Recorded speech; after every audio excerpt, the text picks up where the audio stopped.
जो पाकिस्तान के खिलाफ नफरत फैलाना चाहते हैं उनसे कहना चाहता हूं, ये गवाही देंगे यहाँ सारे हमारे पार के लोग, लोलाब और कुपवारा से लेकर कठुआ तक कोई कब्रिस्तान ऐसा नहीं है जिसमें पाकिस्तान से कोने कोने से नौजवान जो हैं वो वहां जाके शहीद ना हुए और वहां उनकी कब्रें मौजूद ना हो। इस रिश्ते को कोई नहीं तोड़ सकता, इस रिश्ते के खिलाफ कोई नफरत पैदा कर नहीं सकता। कलीदी और बुनियादी रोल तहरीक इस्लामी का है, उससे बढ़कर रोल नजरिया पाकिस्तान का।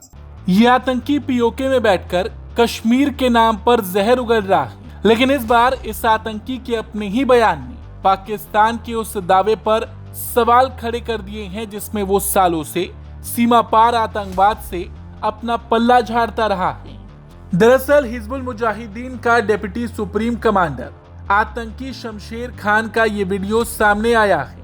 पीओके में बैठे इस आतंकी ने दावा किया कि पाकिस्तान के अलग अलग हिस्सों से आए लोग कश्मीर में लड़ाई के नाम पर शामिल हुए और घाटी के कई इलाकों में उनकी कब्रें मौजूद हैं।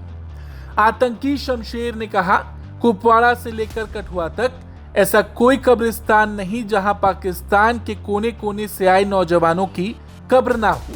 यही वो बयान है जो पाकिस्तान के सभी दावों को ध्वस्त करता है और दुनिया के सामने उसकी आतंकी साजिश की पोल खोलता है। देखिए इस आतंकी ने क्या कुछ कहा।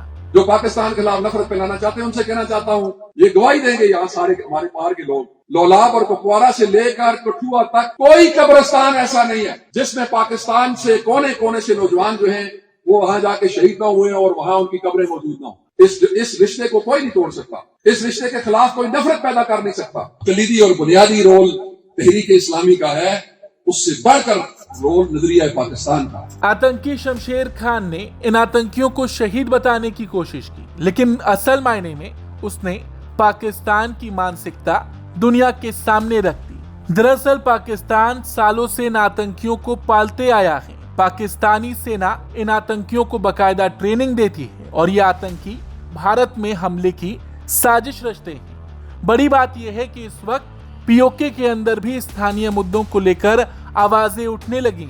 महंगाई, बिजली, टैक्स और प्रशासनिक फैसलों को लेकर लोगों में नाराजगी देखी गई है। और जिस तरह से पिछले कुछ दिनों में पाकिस्तानी सरकार और सेना के खिलाफ विरोध देखा गया है, वहां के आतंकी संगठन भी घबराए हुए हैं। अपने इस बयान में आतंकी शमशेर खान ने पीओके की ज्वाइंट अवामी एक्शन कमेटी पर हमला बोला।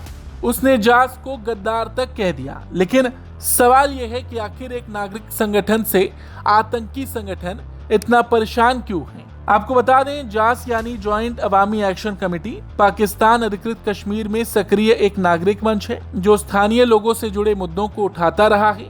इसके आंदोलन में बिजली, महंगाई, टैक्स और अधिकारों जैसे मुद्दे प्रमुख रहे हैं। और अब जिस तरह से पिछले कुछ समय में पीओके की जनता ने पाकिस्तानी सरकार और वहां की सेना की खिलाफत की है, जिस तरह से वहां पर विरोध हुआ है, आतंकी संगठन भी घबराए हुए हैं। इन आतंकियों को डर है कि अगर पीओके की जनता जागरूक हो गई तो इनका मकसद अधूरा रह जाएगा। और यही वजह है कि आतंकी शमशेर खान भी, जो पाकिस्तानी सेना और सरकार का विरोध कर रहे हैं, भटका हुआ बताया। आपको बता दें, ये बयान आतंकी बुरहान बानी से जुड़े एक कार्यक्रम से आया जहां हिजबुल मुजाहिदीन और तमाम आतंकियों के पोस्टर लगाए गए। इस बयान के वायरल होते ही एक बार फिर पाकिस्तान की नीति पर सवाल उठने लगे हैं। एक तरफ पाकिस्तान अंतर्राष्ट्रीय मंचों पर शांति और स्थिरता की बात करता है, दूसरी तरफ उसके पाले आतंकी ऐसे बयान देते हैं जो पुराने आरोपों को और मजबूत करते हैं। रही बात भारत की, तो भारत ने हमेशा से साफ किया हुआ है, हिंसा और आतंक किसी भी राजनीतिक समाधान का रास्ता नहीं हो सकते। और इस पूरे मामले ने एक बार फिर दिखाया कि आतंक के मुद्दे पर सिर्फ बयान नहीं बल्कि जमीन पर कार्रवाई और जवाबदेही की जरूरत है। इस बयान ने एक तरह से दुनिया के सामने पाकिस्तान की पोल खोल के रख दी है। Bureau report, Bharat.